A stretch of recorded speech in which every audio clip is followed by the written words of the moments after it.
Depuis ma thèse, je me suis occupée d'étudier des événements rares, comme par exemple la recherche de la double désintégration bêta sans émission de neutrinos et la recherche directe des matières noires. Pour pouvoir étudier ces deux processus, on est obligé, vu la rarité du procès, d'aller dans un site souterrain où il y a un écrantage naturel fait par la roche. Et une possibilité pour étudier ce type d'événements, c'est l'utilisation de la technique bolométrique. Et du coup, on a des détecteurs de particules qui travaillent à très basse température et qui sont un peu plus exotiques comparés à des détecteurs standards de la physique des particules. L'exotisme n'est pas uniquement dans la technique qu'on va étudier, mais aussi dans la physique qu'on essaye d'étudier avec ce processus assez rare. Effectivement, la double décroissance bêta sans émission de neutrinos, ça nous amènera à de la physique, à de la nouvelle physique au-delà du modèle standard. Ces processus, si jamais observés, ça nous permettra de répondre à des questions ouvertes dans le contexte de la physique des neutrinos. En effet, les neutrinos sont une particule exotique dans le contexte de la physique des particules parce qu'il a une masse qui est très légère comparée à celle d'autres particules. Et il est aussi neutre. Et les mécanismes d'X ne permettent pas d'expliquer assez bien ses propriétés. Dans le contexte de la double bêta, on a deux options. La double décroissance bêta avec l'émission des deux neutrinos, qui même étant rare, a été déjà observée sur un certain nombre de noyaux. Et dans cette double décroissance, on a deux neutrons qui vont se transformer en deux protons plus deux électrons et deux neutrinos.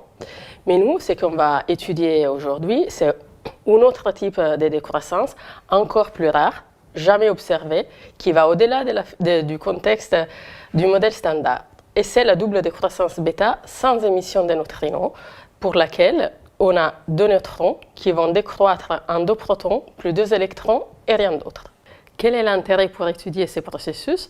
Parce qu'en fait, ça serait les premiers qui nous montrerait que les neutrinos sont des particules dites de Majorana. Et c'est le seul cas dans la physique des particules où une particule, le neutrino, serait égale à sa propre antiparticule, l'antineutrino.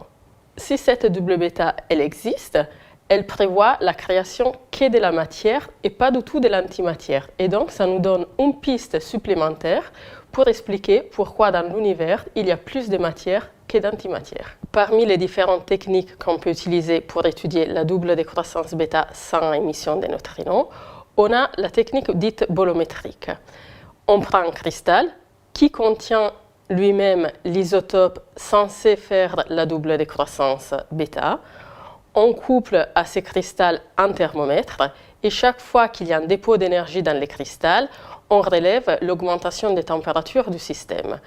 Parmi les avantages de cette technique, il y a son excellente résolution énergétique qui nous permet de distinguer assez bien les signaux qu'on cherche, c'est-à-dire un pic, sur les différents bruits de fond. Pour éliminer les bruits de fond, l'étape 0, c'est aller dans un site souterrain où la roche nous protège de façon naturelle.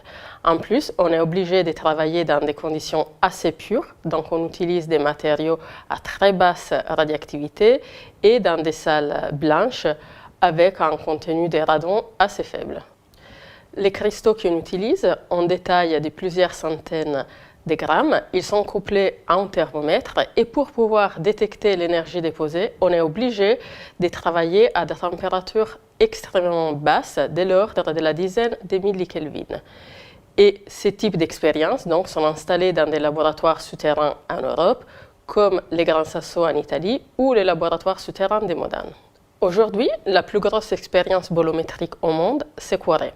Quaret est installé au laboratoire souterrain du Gran Sasso et il est composé par environ 1000 bolomètres d'oxyde de tellure, dont les candidats isotopes à la double bêta, c'est le tellure 130.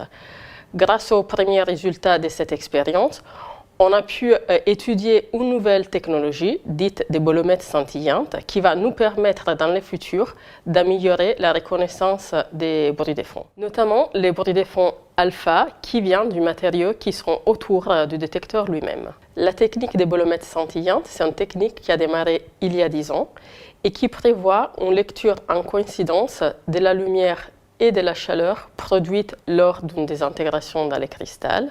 Et ça va nous permettre de réjecter les bruits de fond des alphas. Une autre option pour continuer à améliorer les bruits de fond, c'est de baisser la radioactivité gamma. Et pour atteindre ces objectifs-là, il faut changer l'isotope. Et du coup, on passe du tellure 130 au molybdène 100.